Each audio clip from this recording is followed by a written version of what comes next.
Gandang gabi, kasama niyo pa rin na DJ B-Boy Bibo at tuloy-tuloy pa rin tayo sa ating usapin tungkol sa lihim na pagmamahal. Alam mo, Bibi, kapag ako naging jowa mo, ibo-broadcast ko sa mundo yung pagmamahal na meron ako para sa'yo. Rar! Ganun ako kachismoso.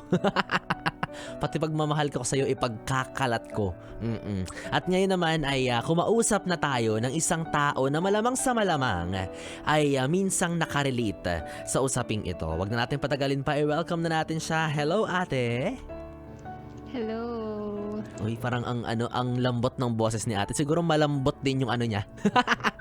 Malambot yung B-boy.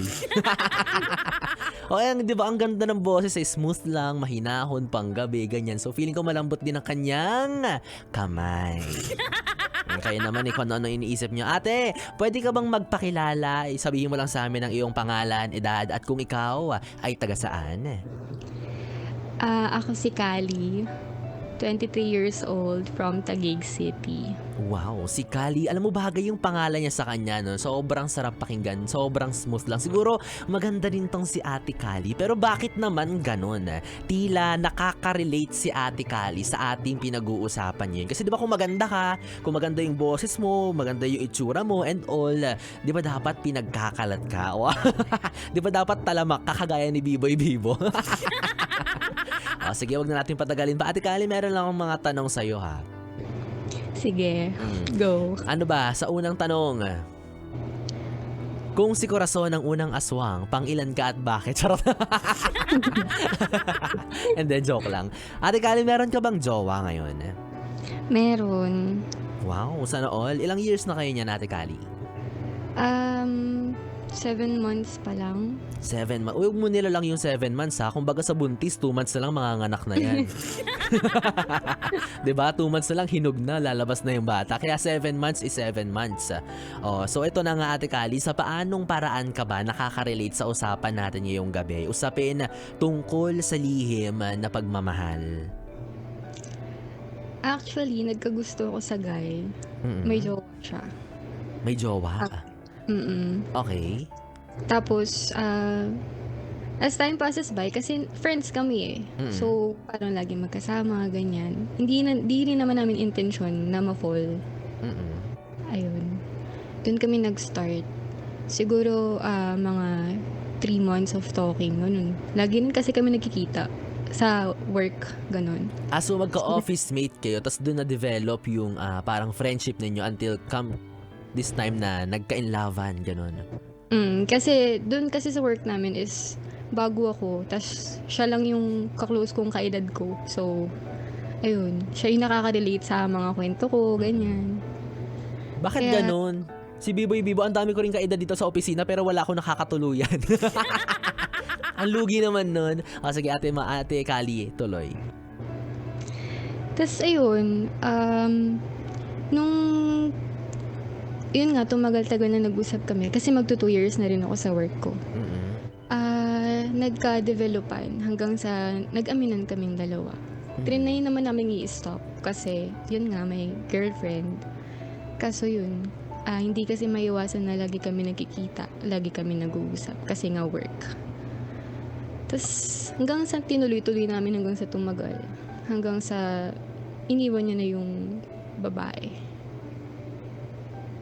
Okay. So, noong mga moment na yun, alam mo na talaga na meron siyang girlfriend. Ilang years sila nung girlfriend niya? Ilang years? 5.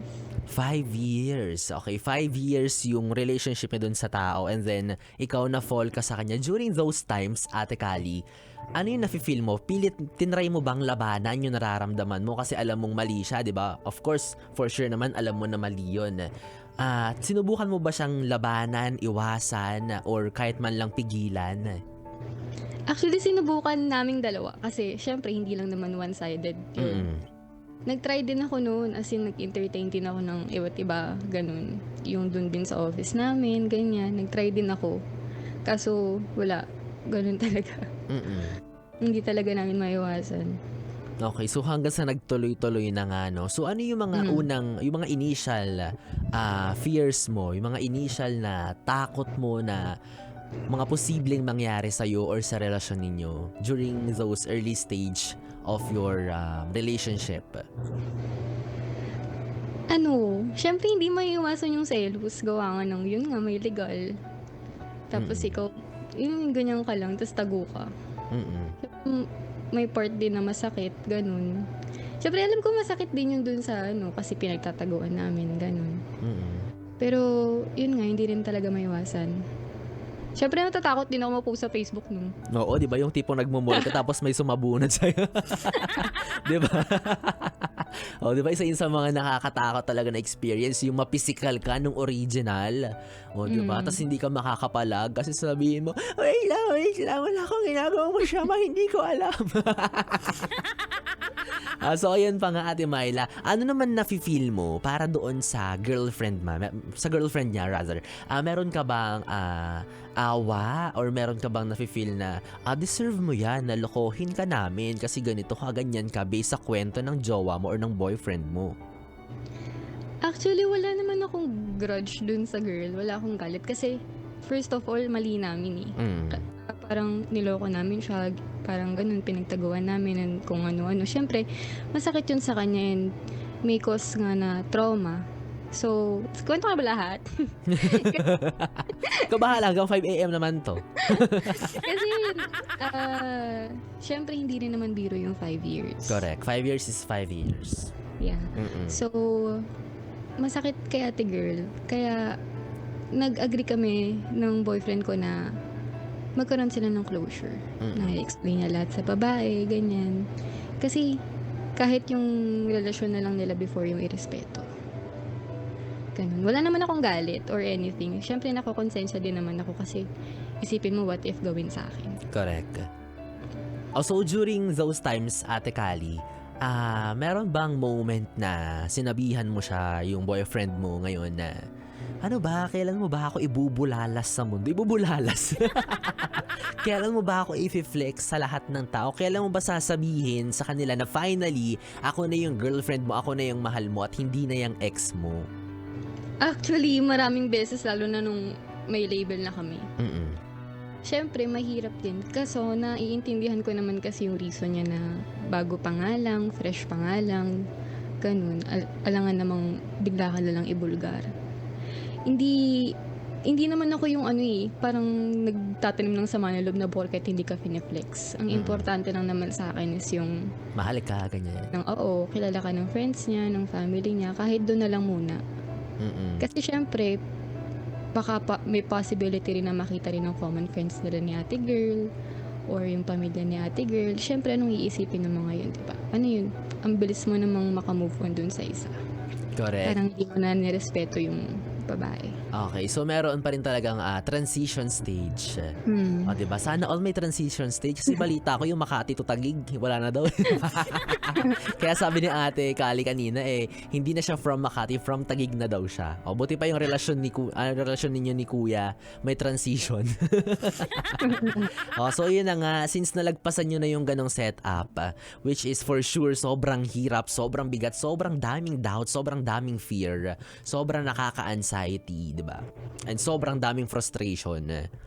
Ngayon, masasabi nyo totally na malaya na kayo, diba? Free na kayong sabihin sa mundo na girlfriend niya ako, boyfriend ko siya, and magkarelasyon kami. At ito yung mansari namin.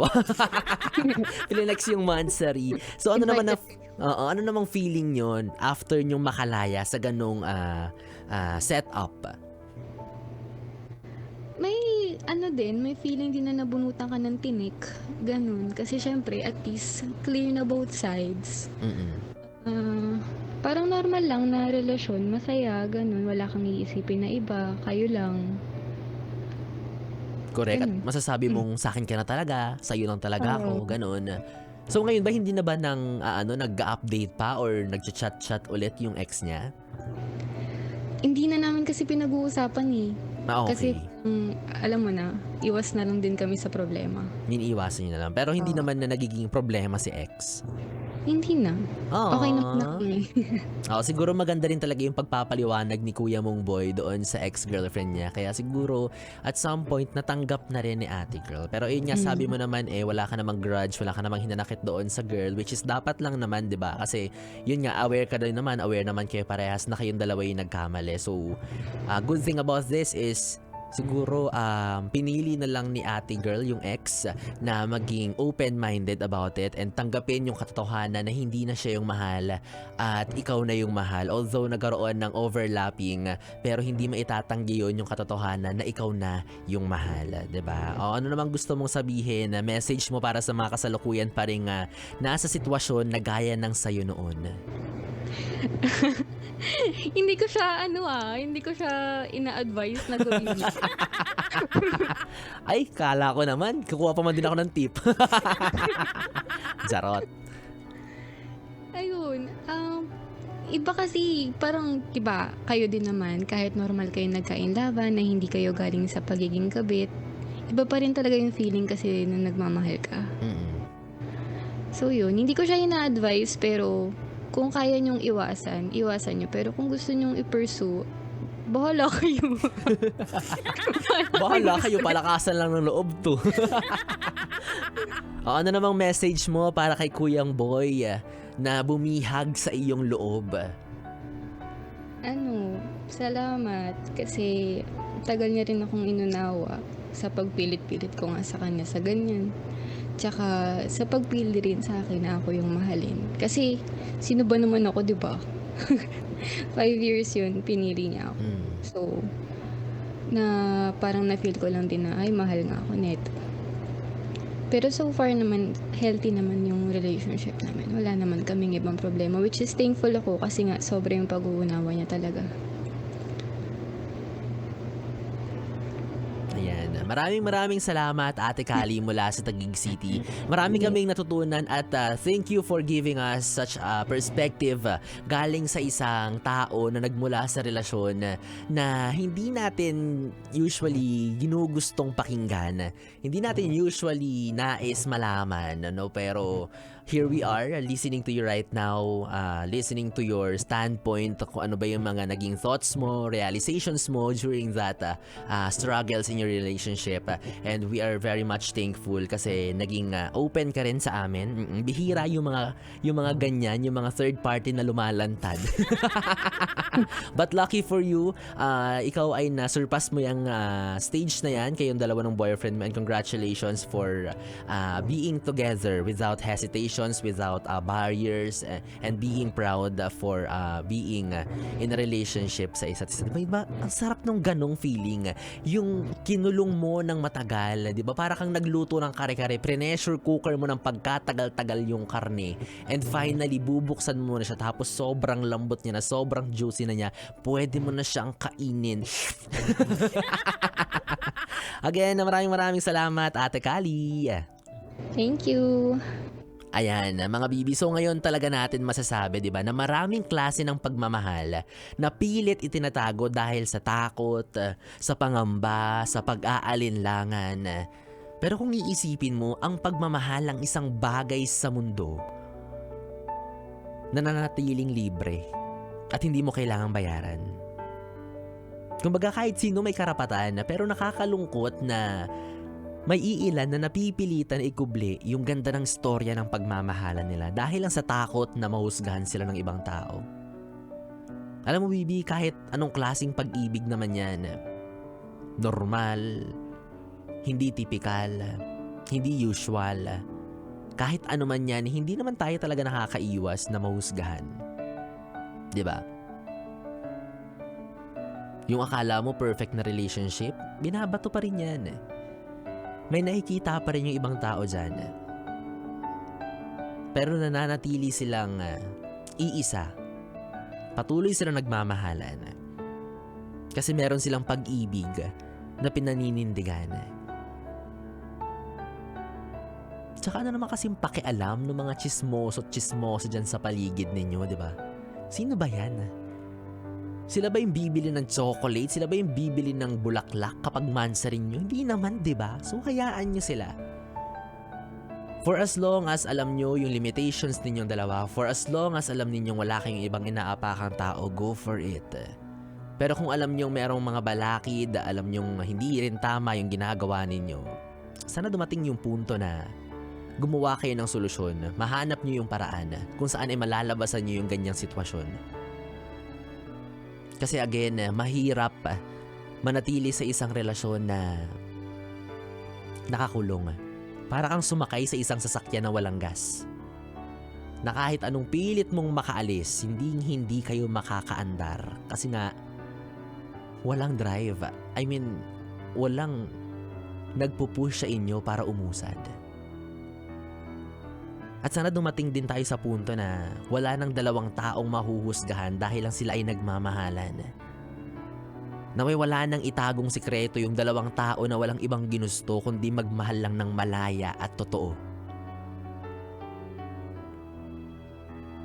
Lalo pa ngayon, di ba? Iba't iba na yung klase ng pag-ibig. Iba't iba na yung klase ng pagmamahalan.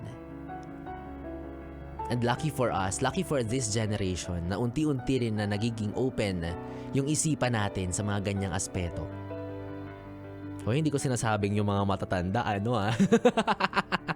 Hindi naman sa ganon. Pero what I mean is, nagbabago na yung ideology natin sa mga bagay-bagay. Yung mga pagtingin natin sa mga kaganapan sa mundo. Diba? Nag-iiba na, nagbabago na, mas nagiging maunawain na tayo.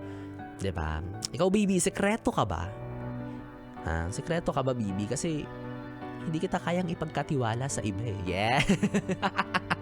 Bigla akong nasingit yun. Bigla akong naisip yun. Akalain mo yung mga kalokohan ni B-Boy Bibo. Kahit gabi na kung ano pang pinagsasabi talaga no? Well anyways, 3 oras na bibitayan ang ating pinagsamahan. Ewan ko na lang kung nabitin ka pa dyan. Pero pwede pa rin naman nating ituloy ang kwentuhan, harutan at lambingan sa aking social media platforms. Sa Facebook, Instagram at TikTok. I-search at i-follow nyo lamang po DJ B-Boy Bibo. DJ B-I-B-O-Y B-I-B-O. Iyong nakatabi mula alas 9 hanggang alas 12 para sa ating BB Time. Muli ako ang bibi mo sa radyo, DJ B-Boy Bibo, mula sa istasyong huntahan ng mga young and fresh, ang 101.1. Yes, yes, the best. Good night, BB. Mwah, sleep well. Yes, the